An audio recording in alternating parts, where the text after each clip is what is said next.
बेटा राम, अब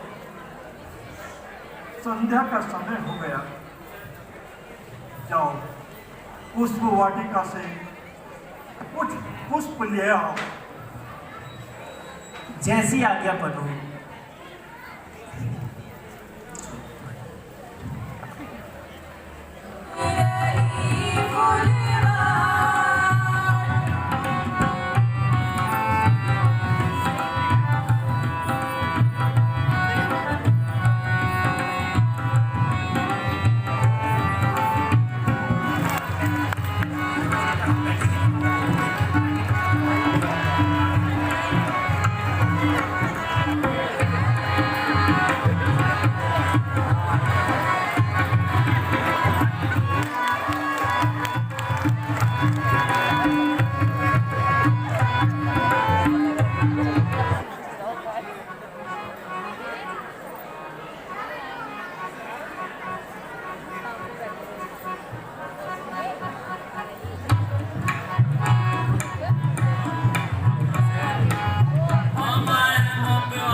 आइए स्थान ग्रहण कीजिए।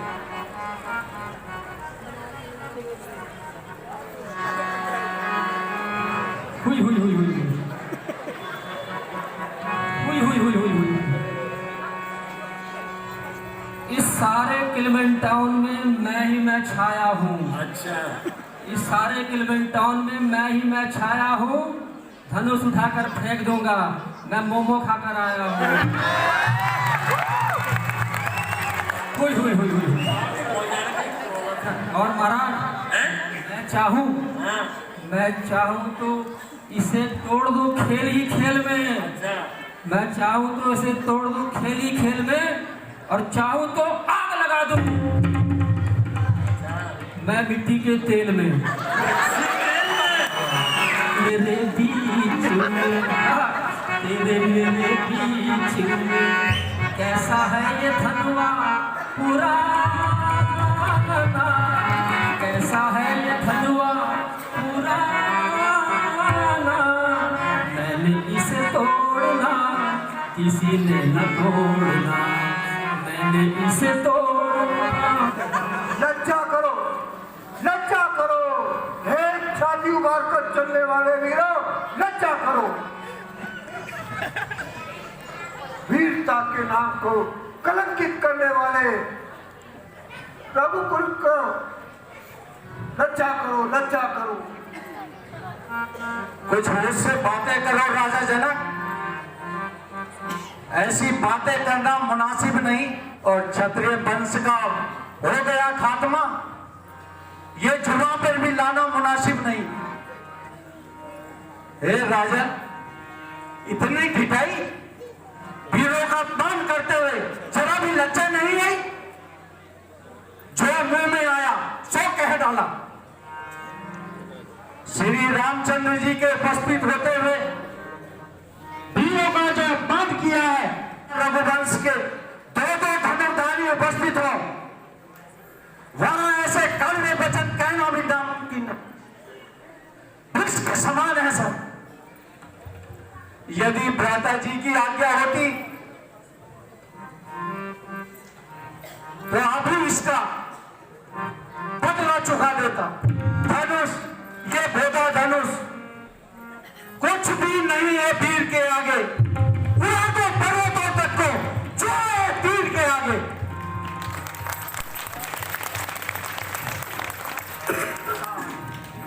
बेटा सभी दिशाएं सावधान।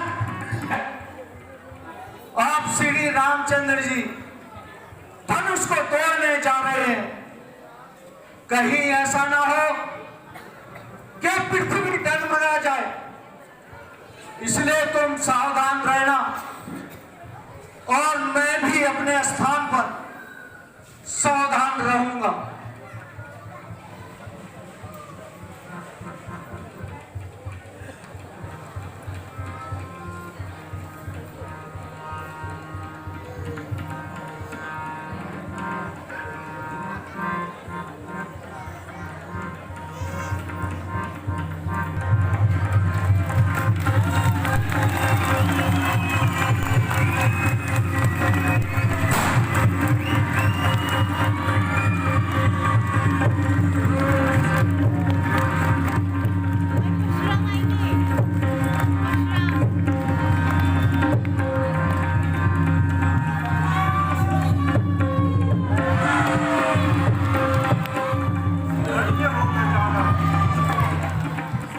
धन्य हो बेटा राम, तुमने रघुकुल का नाम उज्जवल कर दिया।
ऋषिराज के चरणों में सादर प्रणाम।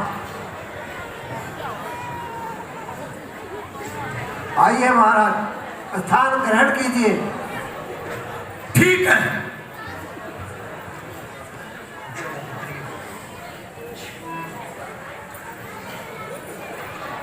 आयुष्मान भव। दूर रहे तुझसे सदा द्वेष भाव और राग, जो न आए जगत में होए अटल सुहाग। राम लखन आगे बढ़ो, इन्हें नवाओ शीश, सुख दाता संकट हरण ऋषियों का आशीष। महाराज के चरणों में आयुष्मान भव। राम लखन दोनों जियो, सदा प्राप्त जय होए, नाम रहे उज्जवल सदा, जग में निर्मल होए। कहो जनक, आज ये नगर के गली कूचे और महल अटारी आज क्यों संवारे हैं? और देश देश के राजा यहाँ पर मिथिलापुरी में क्यों पधारे हैं? महाराज, आज सेवक ने अपनी पुत्री के स्वयंवर का यहाँ अपना आयोजन रखाया था और उसी लिए इन सभी देश देश के राजाओं को यहाँ आमंत्रण देकर बुलवाया था। यह तो ठीक है जनक, परंतु यक्षशंकर भगवान का धनुष किसने तोड़ा? शंकर की पवित्र कमान पर किस दुष्ट ने हाथ छोड़ा? ओह, इतना साहस, इतनी निडरता, यह ढिठाई किस कदर? अन्याय ऐसा पाप क्यों? और मेरे सामने पड़ा यह समूचाप क्यों? सच बता दे, कौन है शत्रु मेरा दरबार में? अन्यथा अब नहीं छोड़ कैसा संसार में।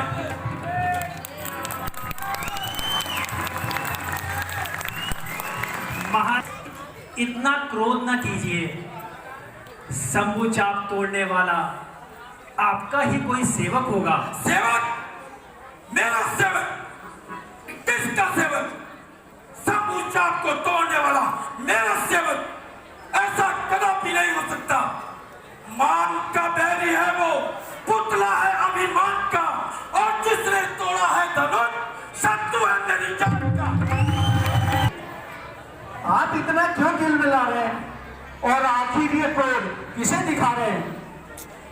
हजारों करोड़ डाली धन किया, ऐसी तो लड़क मन में, पर कभी देखा नहीं था क्रोध आपके मन में। अरे मूल बालक, तुझे इतना अभिमान, शंकर की पवित्र कमान का इतना अपमान, क्या क्या तुम मेरे क्रोध को नहीं जानता? जो छोटे मुंह से बड़ी बात निकालता है। देख देख, मैं बाल ब्रह्मचारी हूं, बड़ा तेजवान, और मैंने कई बार पृथ्वी छत्री हीन करके ब्राह्मणों को दाल में दे दी है।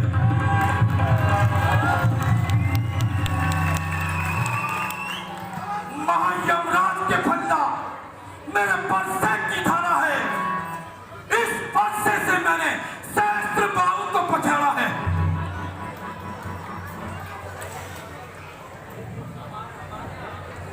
ओह, तब तो आप बड़े ही बलवान हैं, और अपने ही मुख से अपनी लड़ाई करने में महाब्रह्म सुजान है। परंतु महाराज, हम भी तो मोम के बने हुए नहीं, और उन्हें देखते ही पिघल जाएंगे, और रोज की बूंद भी नहीं, जो धूप पड़ते ही ढल जाएंगे। कुलारे ऐसे तो हजारों बार देखे हैं, चोरी के ठाल देखे हैं, तलवारों के वार देखे हैं, बड़े योद्धा बड़े और बलकार देखे हैं, जो मरने से नहीं डरते वही सरदार देखे हैं। भला इन धमकियों का आपकी हम पर क्या असर होगा? डरेगा वही परसों से जिसे मरने का डर होगा। अरे मूर्ख, मैं तुझे बालक जानकर अभी तक कुछ नहीं बोला। तेरी तेरी छोटी अवस्था पर तरस खाता हूं, नहीं तो तेरे नीले शब्दों पे जो मैं जी चला बैठा, नहीं जीता बचेगा तू, जो मैं फंसा चला बैठा।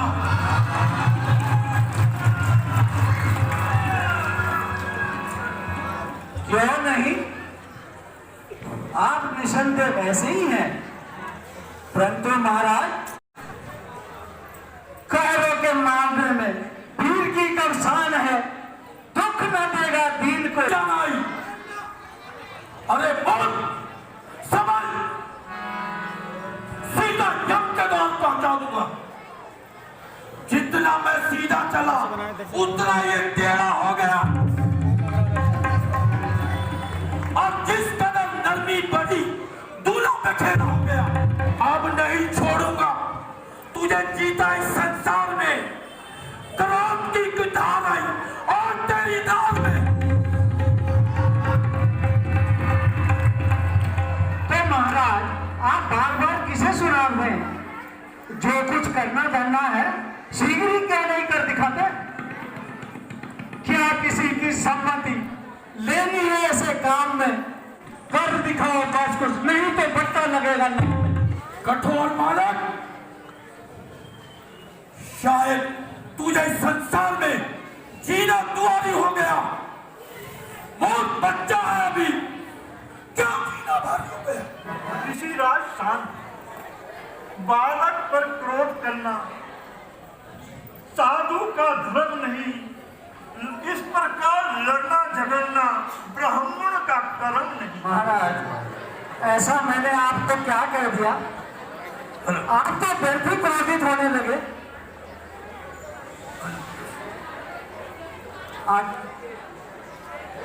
अपना धनुष टूट गया तो रोने लगे। अच्छा, यदि आपको इस धनुष के टूटने का महान दुख है तो एक काम कीजिए, किसी अच्छे से कलाकार को बुलवाकर इसे छुड़वा लीजिए। महात्मन, शांति कीजिए, बच्चों की बातों पर ध्यान ना दीजिए। जितना ये शरीर से गोरा है उतना अंदर से काला है। यह बालक है, इसे बालक समझकर छोड़ दीजिए। अच्छा, यदि तुझे अपनी शक्ति पर इतना अभिमान है तो ले इस धनुष पर बाण चलाकर दिखा कि ये कितना बलवान है। लाइए महाराज।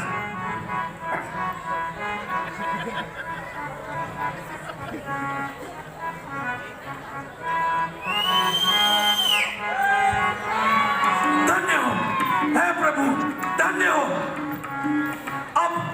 अब मेरा अहंकार दूर हो गया, मेरा संदेह दूर हो गया। मुनिराज, मेरा निश्चय दूर नहीं हुआ। आपका निश्चय कैसा प्रभु? मेरा निश्चय इस तरह, मेरा तीर जब कमान पे चढ़ता है तो बिना किसी के जान लिए वापस नहीं उतरता। तो महाराज, ये किसकी जान लेगा? आपकी और किसकी ले? नहीं महाराज, नहीं, ऐसा मत कीजिए, मुझे क्षमा कीजिए। ये तीर तो आपको सहना ही पड़ेगा, घबराइए मत। दूसरा कदापि ना मारूंगा। महाराज, दूसरे की तो नौबत ही नहीं आएगी। तो क्या एक ही तीर से जान निकल हाँ जाएगी? प्रभु, हाँ, बस माफ कीजिए प्रभु। मैं प्रण करता हूं कभी शस्त्र हाथ में नहीं उठाऊंगा और इसी स्थान से सीधा विंध्याचल पर्वत चला जाऊंगा और शेष जीवन ईश्वर के ध्यान में बिताऊंगा। अच्छा, जाइए, कृपा निधान।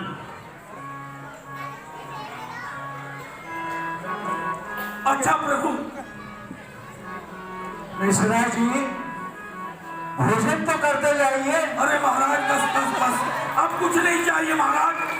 जय हो जय शंकर भगवान।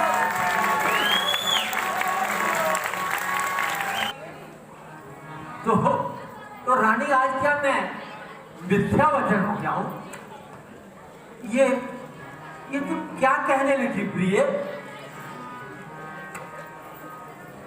क्या अपने वचनों से फिरकर माथे पर कलंक का टीका लगाऊंगा? झूठ बोलकर रघुकुल की मर्यादा को मिटाऊंगा? सुनी जाती नहीं प्यारी गुलरी ते सदा चलिया प्राण जाए पर वचन न जाए, प्राण जाए पर वचन न जाए। आज के तारे चाहे पृथ्वी पर आ जाएं और पृथ्वी पर विचरने वाले पक्षी आकाश में चले जाएं, परमात्मा गवाह है, कभी अंत नहीं होगा। रघुकुल नरेश कभी मिथ्या वचन नहीं होगा। तो सुनिए महाराज, जिस समय आप इंद्र की ओर से युद्ध करने जा रहे थे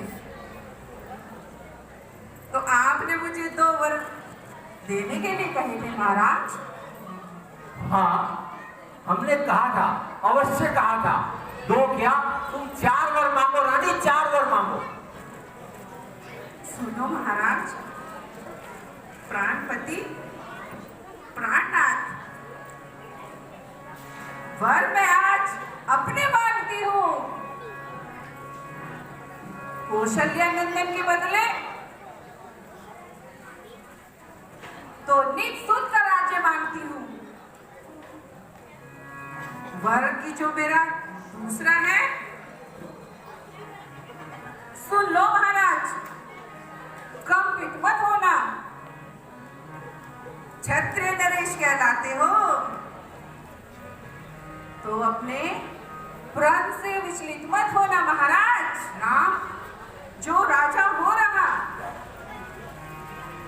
जो राजा नहीं उदासी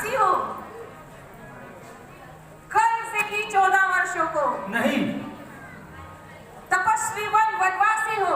नहीं रानी नहीं।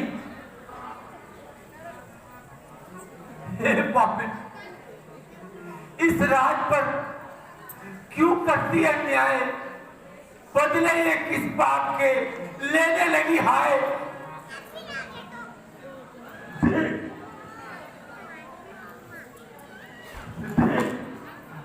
अपने पैरों पर कुल्हाड़ी मत मार, तू मेरा मस्तक मांग ले,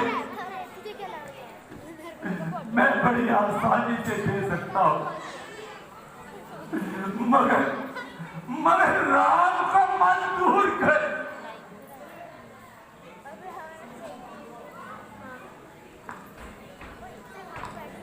अभी ले, आज ले, अभी ले, प्रण ले और दशरथ के प्राण ले और तू दे राहुल, तू दशरथ की दशा को देख नहीं पाएगा। आकाश में चमकने वाले तारों,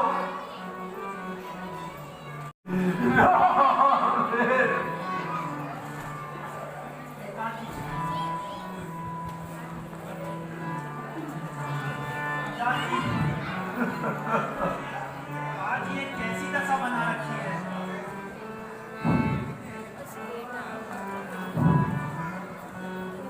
कभी आंसू निकलते हैं, कभी आहें निकलती हैं, कभी होठ हिलते हैं, कभी आंखों में आंसू निकलते हैं। आह बेटा राम,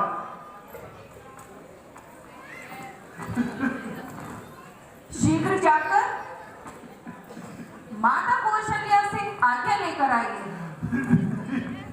और भगवे वस्त्र धारण कर वन को चले जाइए, वनों को जैसी आज्ञा माता जी। माता जी प्रणाम। चिरंजीव रहो पुत्र। आओ पहले कुछ भोजन पालो, आशीर्वाद दे रहे हैं। फिर आनंद से राजगद्दी संभालो। बस माता जी, खाने पीने की क्षमा कीजिए और शीघ्र वन गमन की आज्ञा दीजिए। है ये क्या सुना है? इसने तो मेरी सुध बुद्धि कमाई। माँ, मुझे तो 14 वर्ष का वनवास दिया है, तो केवल आपकी आज्ञा लेने आया हूँ। बनोकरा, दूसरे वर में मुझे 14 वर्ष का वनवास दिया है। 14 वर्ष का वनवास? ये कैसे हो गया? मैं माता जी, महाराज की आज्ञा मेरे और आपके लिए शिरोधार्य है, इसलिए मेरा वन को जाना अनिवार्य है। नाथ, जिस प्रकार शरीर के बिना जीव के बिना शरीर और जल के बिना सागर शोभाहीन होता है, उसी प्रकार पति के बिना स्त्री का जीवन दुखी और मलिन होता है। सच मानिए, यदि मैं तुम्हारे चरणों से दूर हो जाऊंगी, महान दुख पाऊंगी। बेटा, ये कदापि नहीं मानेगी। जानकी अपने पतिव्रत धर्म को अवश्य पालन करेगी, इसलिए इन्हें भी सावधान। हाँ, मुझे भी ऐसा ही विश्वास है। अच्छा, जैसी आपकी इच्छा। उपकार, महा उपकार। अच्छा माता जी, आशीर्वाद दीजिए चिरंजीव। और वनों में पति सेवा करने की आज्ञा दीजिए। अवश्य जाओ बेटी। यद्यपि इस समय मुझे महान कलेश है, किंतु धर्म पालन के लिए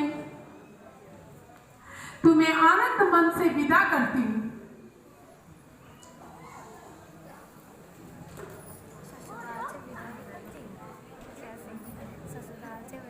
भ्राता जी, मुझे आपके वनगमन जाने का समाचार मिल चुका है। क्या अकेले ही जाने का विचार है? नहीं भाई, जानकी भी साथ चलने को तैयार है। और ये सेवक? भाई, तुम अभी बालक हो, वन का कठिन जीवन तुम कैसे बिताओगे? राजभवन को छोड़कर बहुत दुख पाओगे। महाराज, आपका उपदेश बड़ा हितकारी है, किंतु राम के बिना लक्ष्मण का अयोध्या में रहना भारी है। हे नाथ, मेरे तो आप ही माता पिता, बंधु सखा, स्वामी और रक्षक सब आप ही हैं। इन्हीं चरणों की सेवा में मुझे आनंद दूना है। तुम हो तो सब कुछ है, नहीं तो घर भी सुना है। भाई, तुम मेरा कहना मानो और वनों में जाकर व्यर्थ कष्ट उठाने की ना ठानो। भ्राता जी, मैं आपकी आज्ञा पर प्राण तक देने को तैयार हूँ, किंतु यह बात मानने से लाचार हूँ। मैं आपके बिना आपका वियोग सहन नहीं कर सकता। गए जब आप ही बन को, तो सुख का कौन साधन है? तुम्हारे बिन प्रभु मेरा न मंगल है न जीवन है। प्यारे लक्ष्मण, भाई भरत और और बन जाने की आज्ञा दीजिए। राम, तुम्हारे साथ ये सीता और लक्ष्मण क्यों आए हैं?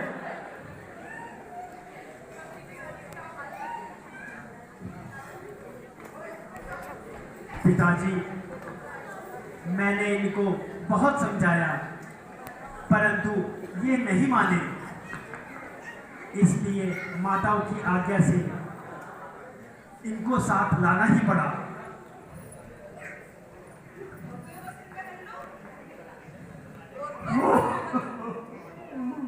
लाइए माताजी, बड़ा आनंद है हमको मिले उपहार भक्तों के। ये प्यारे वस्त्र हैं मुनि जनों और संतों के।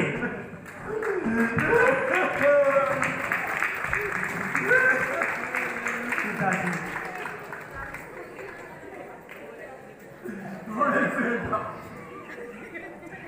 तुम तो इनको भी लिए जाते हो, मुझे इस अवस्था में किसके सहारे छोड़ जाते हो? पूरी हो चली। पिताजी, अब अधिक विलंब न कीजिए और हमें वन जाने की आज्ञा दीजिए। अच्छा बेटा, ईश्वर ईश्वर तुम्हारा नियमान है, परंतु ये दशरथ कुछ घड़ी का मेहमान है। सुमति, सुमति,